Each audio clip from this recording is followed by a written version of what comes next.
खुशबू सिंह। खबर शुरू करने से पहले एक नजर आज की हेडलाइंस पर। यूनिफॉर्म सिविल कोड पर कांग्रेस क्या अपना रही वेट एंड वॉच की रणनीति। इम्फाल पश्चिम जिले में रविवार को आम लोगों की आवाजाही पर लगे प्रतिबंधों में दी गई थी। राजस्थान में छत्तीसगढ़ फॉर्मूले की अटकलों के बीच सचिन पायलट ने विधायकों समर्थकों से की मुलाकात। आदि पुरुष के सामने झुकने पर मजबूर पुष्पा कांतारा को भी बुरी तरह से पछाड़ा। विवादों के बीच कमाई में मारी बाजी। बीएसपी यूनिफॉर्म सिविल कोड के खिलाफ नहीं, मायावती बोली बीजेपी के लागू करने का तरीका गलत है। एक कानून से देश मजबूत होगा। भारतीय रेलवे से जुड़ी बड़ी खबरें। यात्रियों को इस जगह सावन के महीने में केवल वेजिटेरियन खाना परोसा जाएगा। IRCTC। अखिल भारतीय सेवा दल ने शहीद वसंत रजब दिवस मनाने और निःशुल्क पौधे वितरण करने का कार्यक्रम आयोजित किया। सेल्फी हॉस्पिटल में राष्ट्रीय डॉक्टर दिवस समारोह का आयोजन।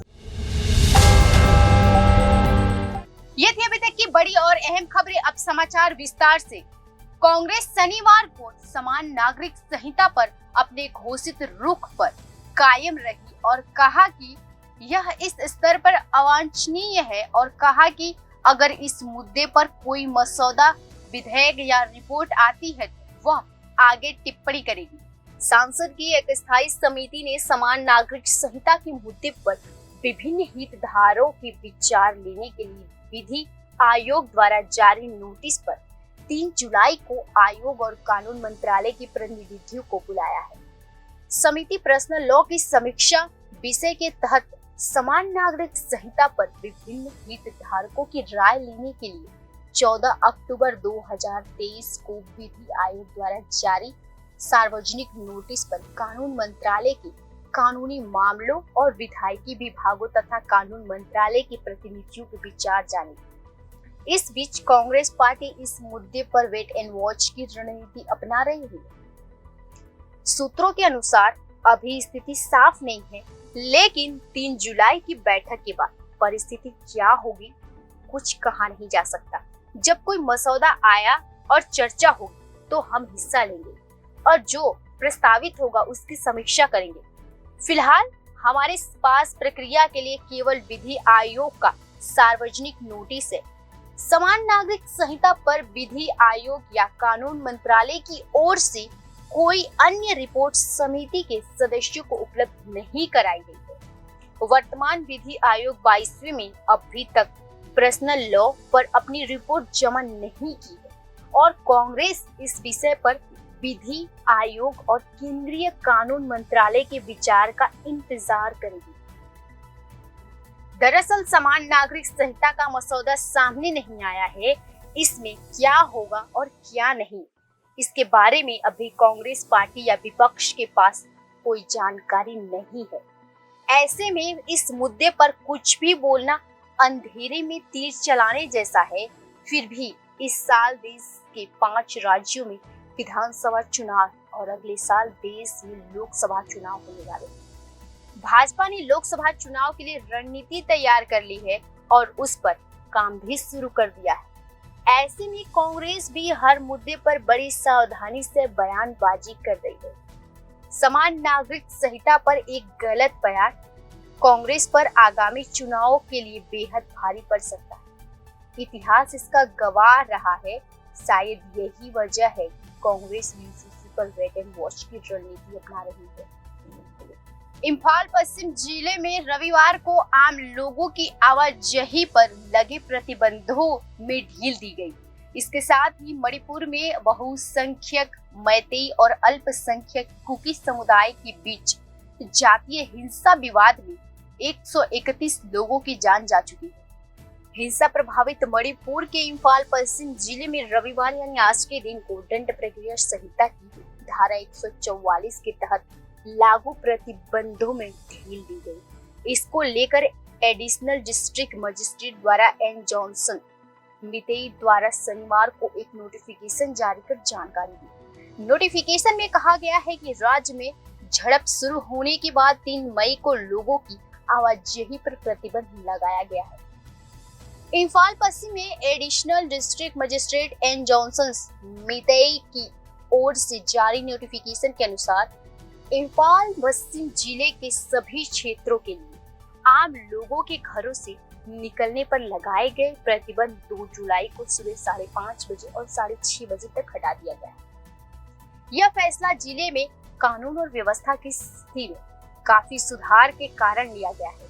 नोटिफिकेशन ने कहा है कि लोगों को दवाओं और भोजन सहित आवश्यक वस्तुओं की खरीदी की अनुमति देने के लिए प्रतिबंध में ढील देने की भी आवश्यकता है। पूर्वोत्तर राज्य में मैतेई और कुकी समुदाय के बीच जातीय हिंसा में अब तक 100 से अधिक लोगों की जान चली गई है। मणिपुर में बहुसंख्यक मैतेई और अल्पसंख्यक कुकी समुदाय के बीच जातीय संघर्ष शुरू होने के बाद मणिपुर के कई हिस्सों में लोगों की आवाजाही पर पाबंदी लगा दी गई है। मणिपुर की आबादी में मैतेई लोगों की हिस्सेदारी करीब 53% है और वहीं ज्यादातर इम्फाल घाटी में रहते हैं। आदिवासी नगा और कुकी समुदाय का मणिपुर की आबादी में 40% हिस्सा है और वे पहाड़ी जिला में रहते हैं।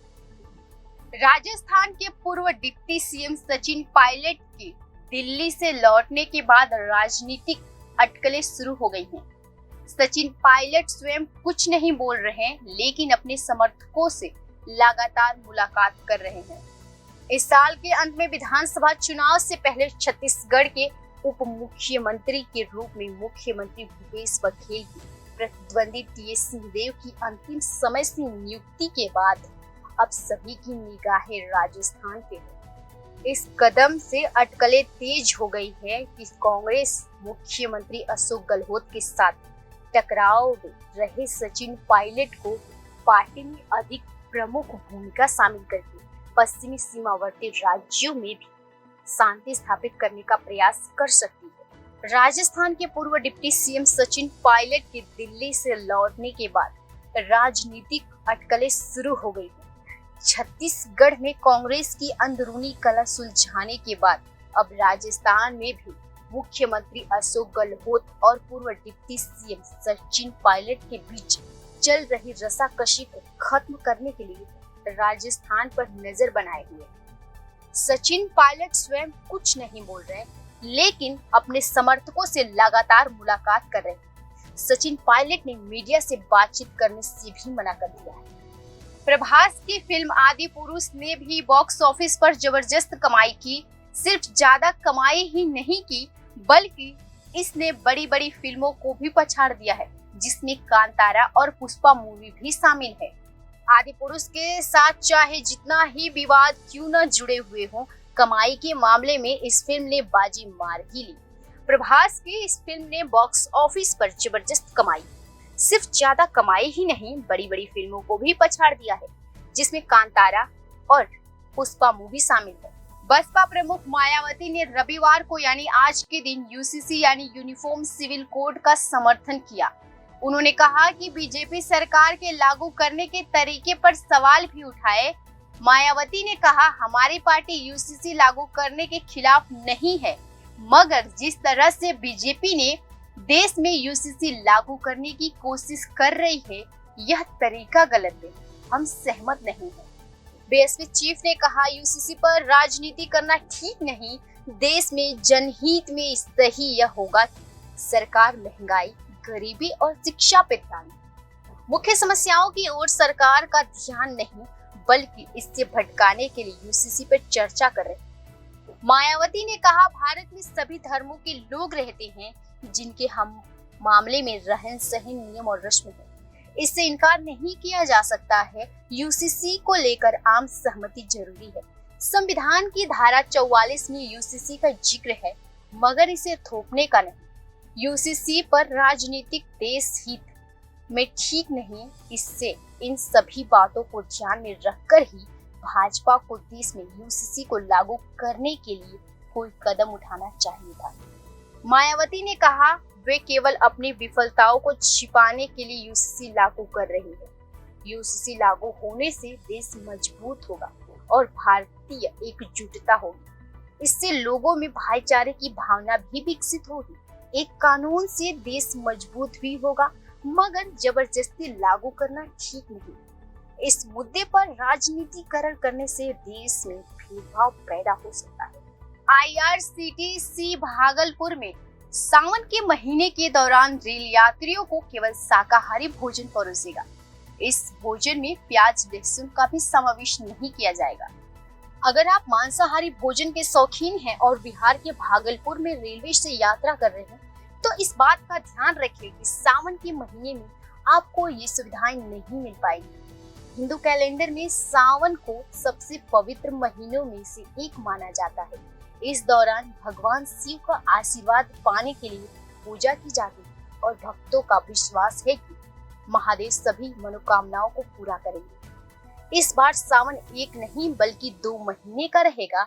महादेव की आराधना के लिए शिव भक्तों को पूरे 8 सावन सोमवार मिलेंगे। धार्मिक मान्यताओं के अनुसार सावन सोमवार के दिन पूजा पाठ और व्रत करने से मन की हर मुराद पूरी हो जाती है।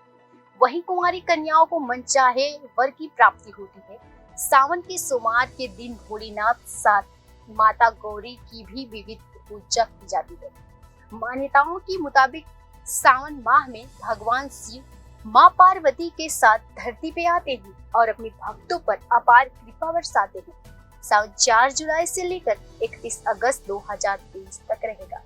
सांप्रदायिक एकता के लिए शहीद हुए सेवा दल के वीर जवान वसंत और रजब की स्मृति में अखिल भारतीय सेवा दल सूरत शहर द्वारा, इसके साथ ही सूरत नगर निगम के सहयोग से निःशुल्क पौधा वितरण कार्यक्रम की शुरुआत बालाश्रम कतारगम सूरत से की गई।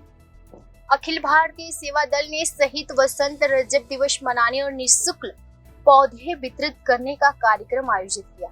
अध्यक्ष भारतीय सेवा दल सूरत नगर परिषद के प्रभुदास पटेल, उपाध्यक्ष धीरू भाई सोनारिया वाला, जिला गवर्नर मोहम्मद इकबाल शेख, आयोजक LD पालदिया, देवेंद्र प्रजापति, दिनेश राणा, जयंती भाई वाघेल, धनजी सोलंकी, अरविंद पागडाल आदि शामिल हुए। 15 अगस्त तक हर शनिवार को अलग अलग इलाकों में निःशुल्क पौधा वितरण कार्यक्रम किया जाएगा। अगली तारीख 8 जुलाई शनिवार शाम 5 बजे सूरत के वराछा रोड हीराबाग सर्कल के पास एक कार्यक्रम आयोजित किया जाएगा। वहां से जिला आयुक्त मोहम्मद इकबाल शेख ने एक प्रेस कॉन्फ्रेंस में कहा कि नागरिक मुफ्त में पौधे प्राप्त कर सकते हैं। अखिल भारतीय सेवा दल द्वारा आज सूरत शहर में रोपाનું વિતરણ છે। પહેલી તારીખને વસંત રજબની જે શહીદ થઈ ગયા હતા ત્યાંના શહીદ દિનને પ્રસંગે આજે રોપાનું વિતરણ કરી રહ્યા છીએ। અખિલ ભારતીય સેવા દળ અને સુરત મહાનગરપાલિકાના સંયુક્ત ઉપક્રમે આ કાર્યક્રમ રાખવામાં આવ્યો છે।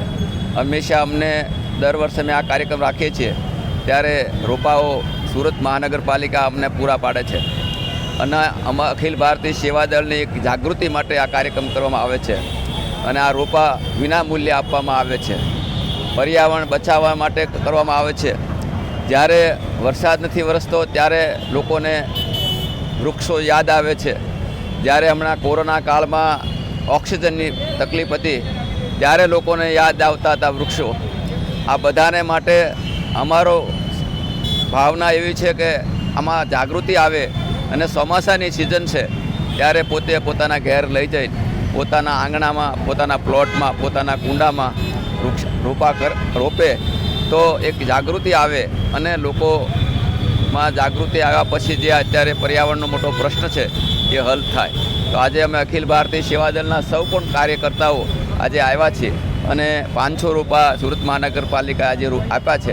જે 1000 રોપા આપવાના હતા પરંતુ 500 રોપા આપ્યા છે એ વિનામૂલ્યે લોકોને અમે આપવાના છીએ અને આપનો પણ સહકાર રહે કારણ કે તમારા જાગૃતિથી સુરત મહાનગરપાલિકામાં લોકો રોપા વધારે રોપશે। અખિલ ભારતીય સેવા દળ આપશે પણ બીજી સંસ્થાઓ પણ આપતી હોય છે ત્યારે આ રોપાનું વધારે ને વધારે વિતરણ થાય એવી અમારી ભાવના છે અને આ અખિલ ભારતીય સેવા દળ 4 મહિના સુધી આ કાર્યક્રમ ચલાવશે। દર શનિવારે કોઈને કોઈ પરા વિસ્તારમાં જઈને લોકોની જાગૃતિ માટે પ્રયત્નો કરવામાં આવશે। આભાર। જય હિન્દ, જય ભારત। सूरत सेल्वी हॉस्पिटल ने 1 जुलाई को राष्ट्रीय डॉक्टर दिवस बड़े उत्साह से मनाया।